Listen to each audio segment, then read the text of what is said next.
Well, hello again, everybody, and welcome back to this late night edition of the Trig Podcast with Joe and Goso TV.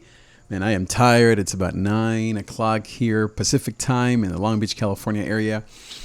But it's still warm outside. It's about 75 degrees, and it's actually kind of getting hotter. You know, it sort of cooled off like an hour ago, and then it got hotter.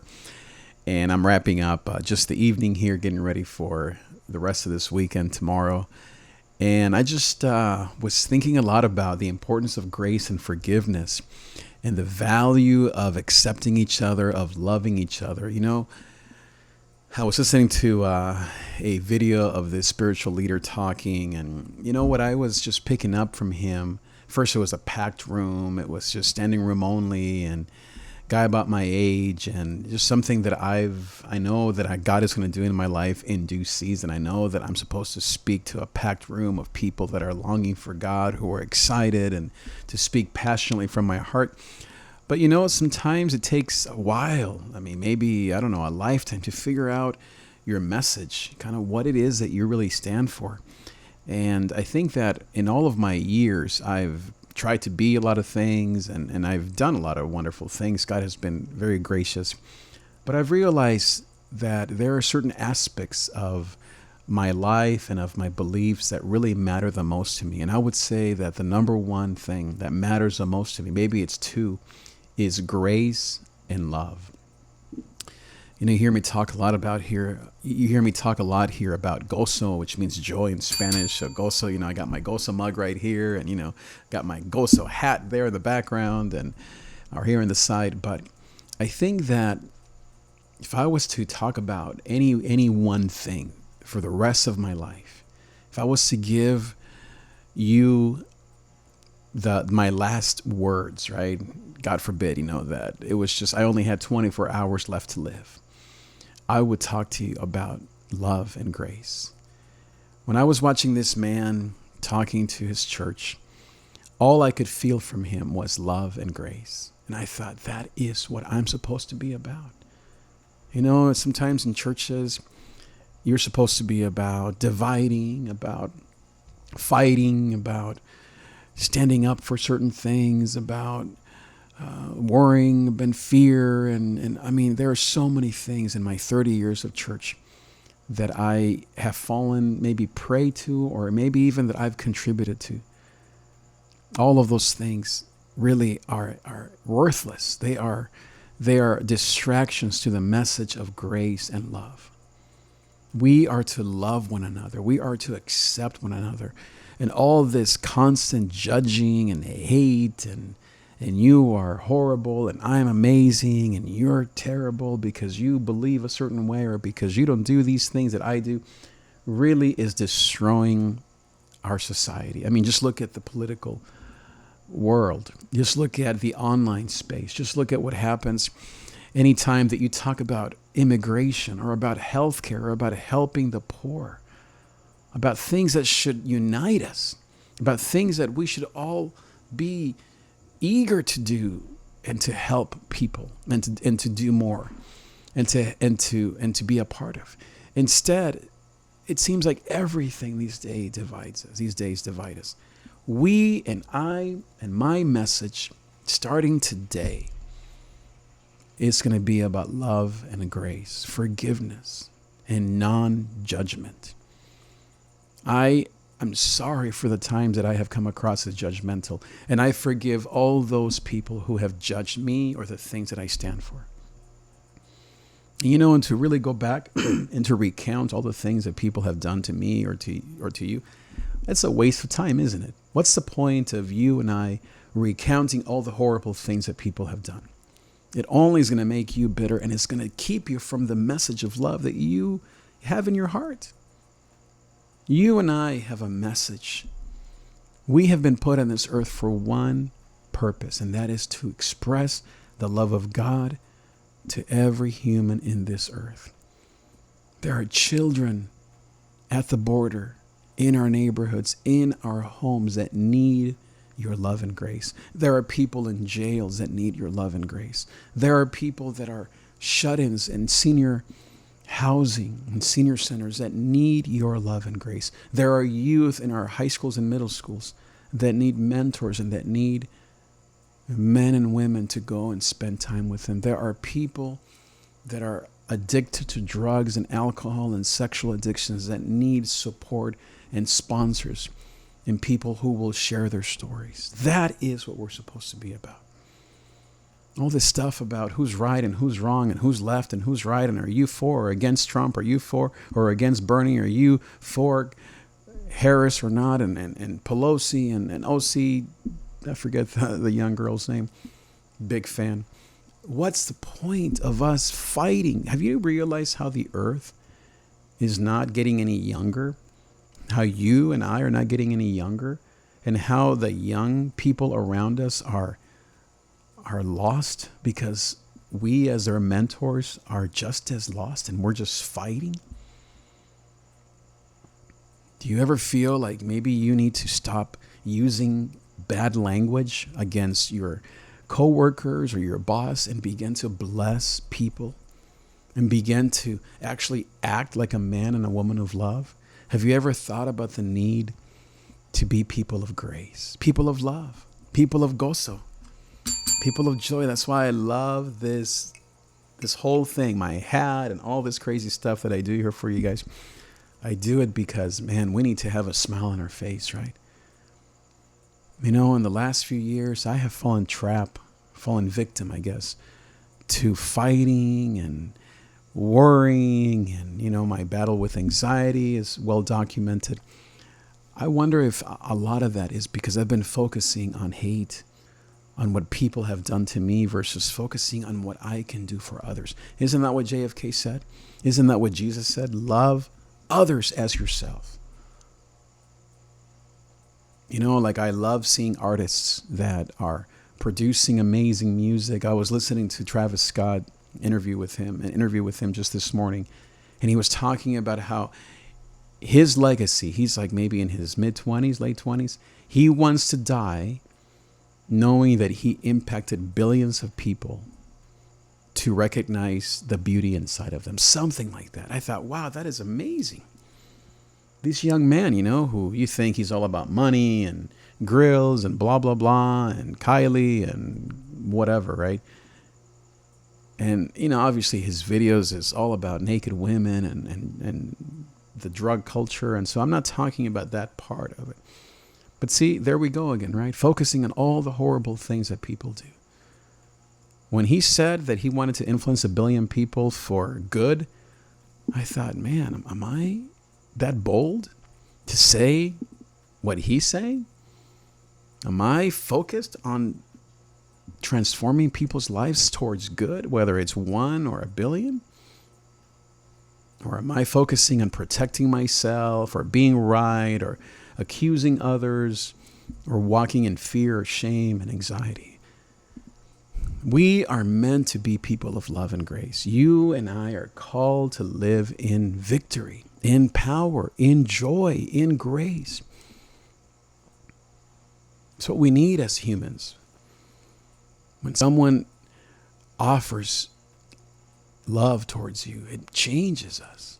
When you step out and you offer grace for somebody else, you love and you forgive, it changes them. We know that's what the Bible teaches. We know that's the way of Jesus. Love. Stop judging each other so harshly, lest you be judged. All of these things are so basic, and yet they are the hardest things for us. And maybe some of us have a harder time with these things than others.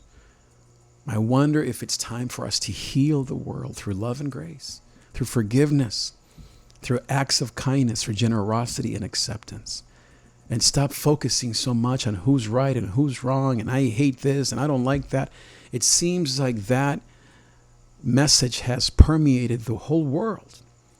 Now we're talking about impeaching a president and the Russians. Are we back in the Cold War? Why are we suddenly afraid of the Russians? I'm not saying that we should be ignorant to the things that happen. I'm not talking politics here. I'm talking about the way that people talk online. And whether you watch Fox or CNN, whatever you do, and I've checked out both.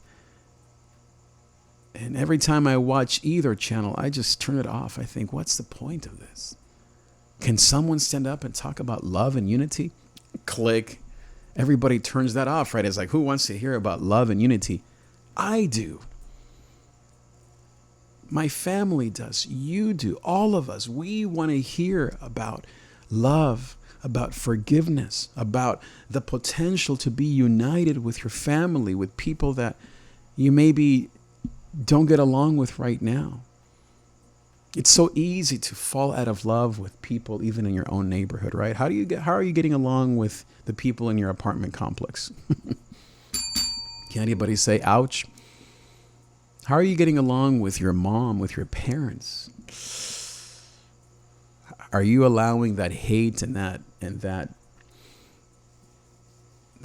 root of evil to enter your heart? How are you excuse me, how are you with money? Are you letting money become the root in your heart, the treasure that you keep, that you hold on to? Are you allowing greed and jealousy, and are you allowing the wealth of this earth to drive you? Are you giving in to the least of who we are, to our lowest common denominator, or are you looking for the higher things? Love. What are the higher gifts? Love, hope, faith. Those are the three major things that we need to focus on: faith, hope, and love. And above all of them, what's the greatest of them all? Love. We need to be focused on love. My life with my neighbor, just the other day, my neighbor sent me kind of a nasty text, and guess what I did? Now, to my credit, he had sent me a lot of iffy texts through whatever, here and there. And normally I let it go. This last time I shot him back a nasty text too. What's the point of that? It felt good for like that one moment, but then this is my neighbor, someone I should love and care about, someone I share life with, a block with. Why wait for an earthquake to make us all come together? We are experiencing an earthquake of the soul, an earthquake of our hearts, an earthquake in our politics. Everywhere we go, there seems to be conflict and hate and division. And it seems like even in the church, right? Religions, they hate each other. Churches, they hate each other. There have been so many movements that have tried to be about love and unity, but where are those movements? Where are the MLK Juniors of 2019? I mean, we have to sometimes go to the business world. Gary Vee and Tony Robbins and Oprah and Eckhart Tolle and Teal Swan and Jay Shetty. People that are not even like, at some church, they're on YouTube to find hope and grace and forgiveness. And I'm fine with that. But the point is, what happened to the rest of us? Why aren't you and me, those spiritual leaders, speaking about love and grace and forgiveness and hope and non-judgment? Why aren't we the ones talking about that message of love and forgiveness? Imagine what would happen to our world, to your home, to your soul if you stood for grace and love and acceptance and stop judging. Isn't that what we all long for? Isn't that what our souls actually crave, is to love each other, to accept one another, to actually ask someone else for help and say, hey, I don't know what the heck I'm doing. Can you help me? I don't know how to change the oil in my car. Can you come over? I don't know what to do with this leaky faucet. Can you come over and just be my friend? You know what happens, though, is we divide and then we feel alone. I wonder if our loneliness, our anxiety, our depression isn't the result of our own divided heart. I wonder if what we need is not more money or more time off or more vacations. I wonder if what we need is more grace towards one another. And people like you and me to model it. I want to be an example. I want to be a kind of human, a kind of man, a kind of leader, whatever I can be, to stand up for grace, for love, for forgiveness, to help everyone, young and old, black and white, whoever it may be, whatever background, whatever past you've had, whatever aches and pains you have, to come together and to be one and to love one another, because there's such need out there. All these kids, young people, elderly, seniors, immigrants, people of different nationalities, and people that are alone, that are been left behind, that need our support. Isn't it time for us to come together, for us to love one another, for us to love God, and to let the Holy Spirit, the love of God, the love of Jesus, to actually change us from the inside out? I want to apologize if I have offended you in any way, and I want to forgive you if you have offended me in any way. That's how this revolution of love has to start. It's just one-on-one. And maybe it's not you and me. Maybe it's you and your mom. Maybe it's you and your neighbor. Wherever that obstacle is, go and ask for forgiveness. Humble yourself, the Bible says, in the sight of the Lord, and he will lift you up. It's time for us to work as one.